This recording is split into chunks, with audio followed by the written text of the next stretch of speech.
ನಮಸ್ಕಾರ ಎಲ್ಲರಿಗೂ. ನಾನು ನಿಮ್ಮ ಪ್ರೀತಿಯ ರಾಯಚೂರು ಹುಡುಗಿ. ತಮಗೆಲ್ಲರಿಗೂ ಅಮ್ಮನ ಅಡುಗೆ ಮನೆ ಕಾರ್ಯಕ್ರಮಕ್ಕೆ ಹೃದಯಪೂರ್ವಕ ಸ್ವಾಗತ. ಇವತ್ತಿನ ಸ್ಪೆಷಲ್ ರೆಸಿಪಿ ಏನಪ್ಪ ಅಂದರೆ ಶೇಂಗಾ ಹೋಳಿಗೆ. ಅದು ಯಾವ ರೀತಿ ಮಾಡೋದು ಅಂತ ನೋಡ್ಕೊಂಡು ಬರೋಣ.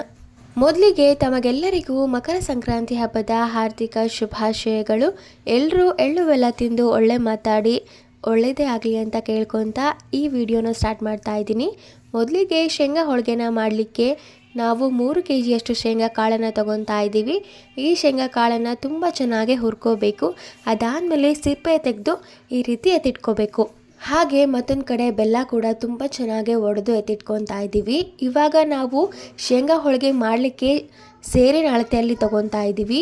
2 ಸೇರು ಶೇಂಗಾ ಕಾಳಿಗೆ 1 ಸೇರಷ್ಟು ಬೆಲ್ಲನ ಹಾಕಬೇಕು. ಸ್ವಲ್ಪ ಮೇಲೆ ಹಾಕೋಬೇಕು. ನೋಡಿ ಅಳತೆ ಯಾವ ರೀತಿ ಮಾಡ್ತಾ ಇದ್ದೀವಿ ಅಂತ. ಅಥವಾ ನೀವು ಕೆಜಿ ಲೆಕ್ಕ ತಗೋಬೇಕು ಅಂದರೆ 2 kg ಶೇಂಗಾ ಕಾಳಿಗೆ 1 kg ಬೆಲ್ಲನ ಹಾಕೋಬೇಕು. ಮೇಲೆ 1 ಹಿಡಿಯಷ್ಟು ಬೆಲ್ಲ ಹೆಚ್ಚಿಗೆ ಹಾಕಬೇಕು.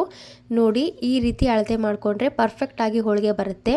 ಬೆಲ್ಲ ಸ್ವಲ್ಪ ಕೂಡ ಜಾಸ್ತಿ ಆಗಬಾರ್ದು. ಜಾಸ್ತಿ ಆದರೆ ಅದು ನೀರಿನಂಶ ಬಿಡಲಿಕ್ಕೆ ಸ್ಟಾರ್ಟ್ ಆಗಿ ತುಂಬ ತೆಳುವಾಗಿ ಹೋಳಿಗೆ ಅರಿಯುತ್ತೆ, ಅಂದರೆ ತುಂಬ ಜಿಬಿ ಆಗುತ್ತೆ. ಹಾಗಾಗಿ ಬೆಲ್ಲದ ಅಳತೆ ಕರೆಕ್ಟಾಗಿರಬೇಕು. ನೋಡಿ ಆಲ್ರೆಡಿ ಶೇಂಗಾ ಕೂಡ ಹಾಕ್ಕೊಂಡಿದ್ದೀವಿ. ಇವಾಗ ಬೆಲ್ಲನ ಅಳತೆ ಮಾಡಿ ಹಾಕ್ತಾ ಇದ್ದೀವಿ. ಕರೆಕ್ಟು 1 ಸೇರ್ ಮೇಲೆ 1 ಹಿಡಿಯಷ್ಟು ಬೆಲ್ಲನ ಹಾಕಿದ್ದೀವಿ. ಇವಾಗ ಇವೆರಡನ್ನು ಸ್ವಲ್ಪನೇ ಹಾಕ್ಕೊಂಡು ಮಿಕ್ಸಿಗೆ ಹಾಕ್ಕೊಂಡು ನುಣ್ಣಗೆ ರುಬ್ಕೋಬೇಕು. ನಿಮ್ಮಲ್ಲಿ ಏನಾದರೂ ಗ್ರೈಂಡರ್ ಇದ್ದರೆ ನೀವು ಗ್ರೈಂಡರಲ್ಲಿ ಕೂಡ ರುಬ್ಕೋಬೋದು, ಹಾಗೆ ಒಳ್ಳಲ್ಲಿ ಕೂಡ ರುಬ್ಕೋಬೋದು. ತುಂಬ ಚೆನ್ನಾಗಿ ಬರುತ್ತೆ. ನೋಡಿ ಆಲ್ರೆಡಿ ಎಲ್ಲನೂ ತುಂಬ ಚೆನ್ನಾಗಿ ಮಿಕ್ಸಿಗೆ ಹಾಕ್ಕೊಂಡಿದ್ದೀವಿ. ತುಂಬ ಚೆನ್ನಾಗಿ ಬಂದಿದೆ. ಫೈನ್ ಪೌಡರ್ ಮಾಡ್ಕೋಬೇಕು. ಹಾಗೆ ಮತ್ತೊಂದು ಕಡೆ ಒಂದು ದೊಡ್ಡ ಪಾತ್ರೆ ಕೂಡ ತಗೊಂಡಿದ್ದೀನಿ. ಆ ಪಾತ್ರೆಗೆ ಅರ್ಧ kg ಮೈದಾ ಹಿಟ್ಟನ್ನು ಹಾಕ್ತಾ ಇದ್ದೀವಿ. ಹಾಗೆ 1 ಕಪ್ಪಷ್ಟು ಗೋಧಿ ಹಿಟ್ಟು ಕೂಡ ಹಾಕ್ತಾ ಇದ್ದೀವಿ. ಹಾಗೆ 1 ಚಿಟಿಕೆಯಷ್ಟು ಉಪ್ಪನ್ನು ಹಾಕ್ಕೊಂಡು ಸ್ವಲ್ಪನೇ ನೀರನ್ನು ಹಾಕ್ಕೊಂಡು ಚಪಾತಿ ಹಿಟ್ಟಿನ ಅದಕ್ಕೆ ಹಿಟ್ಟನ್ನು ನಾದ್ಕೋಬೇಕು. ನನಗೆ ಇವತ್ತು ಶೀತ ಆಗಿರೋದ್ರಿಂದ ವಾಯ್ಸ್ ತುಂಬ ಕೆಟ್ಟದಾಗಿ ಕೇಳಿಸ್ತಿರ್ಬೋದು. ನನಗೆ ವಾಯ್ಸ್ ಓವರ್ ಕೊಡಲಿಕ್ಕೆ ಕಷ್ಟ ಆಗ್ತಿದೆ, ಬಟ್ ಆದರೂ ಟ್ರೈ ಮಾಡಿದ್ದೀನಿ.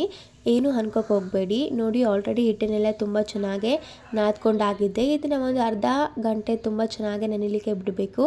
ಅದಾದಮೇಲೆ ಮತ್ತೊಂದು ಸಾರಿ ನಾದಿ ಇದನ್ನು ಬಳಸ್ಕೋಬಹುದು. ಹಾಗೆ ಮುಂಚೆನೇ ಮಾಡಿ ಇಟ್ಕೊಂಡಿರುವಂತಹ ಹೂರಣ ಅಂದರೆ ಬೆಲ್ಲ ಮತ್ತು ಶೇಂಗಾ ಮಿಶ್ರಣವನ್ನು ಈಗ ತುಂಬ ಚೆನ್ನಾಗಿ ಕಲಿಸ್ಕೋಬೇಕು. ಇದಕ್ಕೆ ಸ್ವಲ್ಪ ಬಿಸಿ ನೀರನ್ನು ಹಾಕೋಬೇಕು. ಅಂದರೆ ಒಂದು ಚಿಕ್ಕ ಟೀ ಕಪ್ಪಷ್ಟು ಬಿಸಿ ನೀರನ್ನು ಕಾಯಿಸಿ ಹಾಕ್ಕೊಳ್ಳಿ. ಆವಾಗ ನೋಡಿ ಎಷ್ಟು ಚೆನ್ನಾಗಿ ಎಣ್ಣೆ ಬಿಡಲಿಕ್ಕೆ ಸ್ಟಾರ್ಟ್ ಆಗಿದೆ. ತುಂಬ ಚೆನ್ನಾಗಿ ಹೂರಣ ರೆಡಿ ಆಗುತ್ತೆ. ಹಾಗೆ ನಾವು ಮುಂಚೆನೇ ನೆನೆಯಲಿಕ್ಕೆ ಬಿಟ್ಟಿರುವಂಥ ಹಿಟ್ಟು ಇವಾಗ ಸಂಪೂರ್ಣವಾಗಿ ರೆಡಿ ಆಗಿದೆ. ಇದನ್ನು ಕೂಡ ನಾವು ಸ್ವಲ್ಪ ಪೋರ್ಷನ್ನ ತಗೊಂಡು ಈ ರೀತಿ ಒಂದೊಂದೇ ಉಂಡೆ ಮಾಡಿಕೊಂಡು ಅದರಲ್ಲಿ ಇಟ್ಟು ಹೋಳಿಗೆನ ಮಾಡ್ಕೋಬೇಕು. ನೀವು ಉಂಡೆನ ಯಾವ ಸೈಜಲ್ಲಿ ಹೋಳಿಗೆ ಮಾಡಬೇಕು ಅಂತ ಇದ್ದೀರಿ ಅದೇ ಸೈಜಲ್ಲಿ ಕಟ್ಕೋಬೇಕು. ನಾವು ತುಂಬ ಚಿಕ್ಕದಾಗಿ ಅಲ್ಲ, ತುಂಬ ದೊಡ್ಡದಾಗಲ್ಲ, ಮೀಡಿಯಮ್ ಸೈಜಲ್ಲಿ ಹೋಳಿಗೆನ ಮಾಡ್ತಾ ಇದ್ದೀವಿ. ಹಾಗಾಗಿ ಈ ಸೈಜ್ ಉಂಡೆ ನಮಗೆ ಸಾಕಾಗುತ್ತೆ. ನೋಡಿ ಕಣಕನ ಸ್ವಲ್ಪ ತಗೊಂಡು ಅದನ್ನು ಈ ರೀತಿ ಸಣ್ಣದಾಗಿ ಪೂರಿಯಾಗಿ ಲಟ್ಟಿಸ್ಕೊಂಡು ಅದಾದಮೇಲೆ ಒಂದು ಉಂಡೆನ ಅದರಲ್ಲಿಟ್ಟು ಫಿಲ್ಲಿಂಗ್ ಮಾಡ್ಕೋಬೇಕು. ಅದಾದಮೇಲೆ ಅದರಲ್ಲಿರುವಂಥ ಎಕ್ಸ್ಟ್ರಾ ಪಾರ್ಟ್ನ ತೆಗೆದು ಸೈಡಿಗೆ ಇಟ್ಟು ತುಂಬ ಚೆನ್ನಾಗಿ ರೌಂಡ್ ಮಾಡಿಕೊಂಡು ಸ್ವಲ್ಪನೇ ಹಿಟ್ಟನ್ನು ಹಚ್ಚಿ ಹೋಳಿಗೆನ ತೀಡ್ಕೋಬೇಕು. ನೀವು ಎಣ್ಣೆ ಕೂಡ ಹಚ್ಚಿ ಹೋಳಿಗೆನ ತೀಡ್ಕೋಬೋದು. ಈ ಹೋಳಿಗೆ ಮಾಡೋದು ಕೂಡ ಸೇಮ್ ಬೇಳೆ ಹೋಳಿಗೆ ಮಾಡ್ದಂಗೆ ಅದೇ ಪ್ರೊಸೀಜರ್ ಎಲ್ಲನೂ.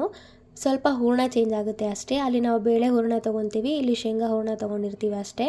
ಅದು ಬಿಟ್ಟರೆ ಬೇರೆ ಏನೂ ಚೇಂಜ್ ಆಗಲ್ಲ. ನೀವು ಇದನ್ನು ನಿಮ್ಮ ಮನೇಲಿ ಹೋಳಿಗೆ ಮಾಡೋ ಶೀಟ್ ಇದ್ದರೆ ಹೋಳಿಗೆ ಮಾಡೋ ಶೀಟಲ್ಲಿ ಮಾಡ್ಕೋಬೋದು. ನಾವು ಟೈಲ್ಸ್ ಮೇಲೆ ಮಾಡ್ತಾ ಇದ್ದೀವಿ. ನೋಡಿ ಈ ರೀತಿ ಹೋಳಿಗೆನ ಲಟ್ಟಿಸ್ಕೋಬೇಕು. ನಾವು ಜಾಸ್ತಿ ತೆಳು ಮಾಡಿಲ್ಲ, ಜಾಸ್ತಿ ದಪ್ಪ ಮಾಡಿಲ್ಲ. ಇದೇ ರೀತಿ ಇದ್ದರೆ ತುಂಬ ಟೇಸ್ಟಿಯಾಗಿ ಬರುತ್ತೆ ಹೋಳಿಗೆ. ಹಾಗಾಗಿ ಇಷ್ಟೇ ಲಟ್ಟಿಸ್ಕೊಂಡಿದ್ದೀವಿ. ಈ ಹೋಳಿಗೆನ 2 ಕಡೆ ತುಂಬ ಚೆನ್ನಾಗಿ ಬೇಯಿಸ್ಕೊಂಡ್ರೆ ಸಖತ್ ಟೇಸ್ಟಿಯಾಗಿರುವಂಥ ಶೇಂಗಾ ಹೋಳಿಗೆ ತಿನ್ನಲಿಕ್ಕೆ ರೆಡಿಯಾಗಿರುತ್ತೆ. ಇದನ್ನು ತುಪ್ಪದ ಜೊತೆ ಸರ್ವ್ ಮಾಡಿದರೆ ಆಹಾ ಟೇಸ್ಟೇ ಬೇರೆ. ಬಿಸಿ ಇರುವಾಗಲೇ ತಿಂದರೆ ಇನ್ನೂ ಸಖತ್ತಾಗಿರುತ್ತೆ. ಇವೆಲ್ಲ ಹೋಳಿಗೆನೂ ಇದೇ ರೀತಿಯಾಗಿ ಮಾಡಿ ಇದನ್ನು ಸ್ವಲ್ಪ ಒಣಗಲಿಕ್ಕೆ ಬಿಡಬೇಕು. ಅಂದರೆ ಒಂದು 5ರಿಂದ 10 ನಿಮಿಷ ಗಾಳಿಗೆ ಹಾಕಿ ಅದಾದಮೇಲೆ ಈ ರೀತಿ ಸ್ಟೋರ್ ಮಾಡ್ಕೋಬೋದು. ಇದಾಗಿತ್ತು ಇವತ್ತಿನ ಸಂಕ್ರಾಂತಿ ಸ್ಪೆಷಲ್ ಶೇಂಗಾ ಹೋಳಿಗೆ ರೆಸಿಪಿ. ಈ ರೆಸಿಪಿ ನಿಮಗೇನಾದರೂ ಇಷ್ಟ ಆಗಿದ್ದರೆ ಅಮ್ಮನ ಅಡುಗೆ ಮನೆ ಯೂಟ್ಯೂಬ್ ಚಾನಲನ್ನು ಲೈಕ್ ಮಾಡಿ, ಶೇರ್ ಮಾಡಿ, ಕಮೆಂಟ್ ಮಾಡಿ, ಹಾಗೆ ಸಬ್ಸ್ಕ್ರೈಬ್ ಮಾಡಿ. ಧನ್ಯವಾದಗಳು.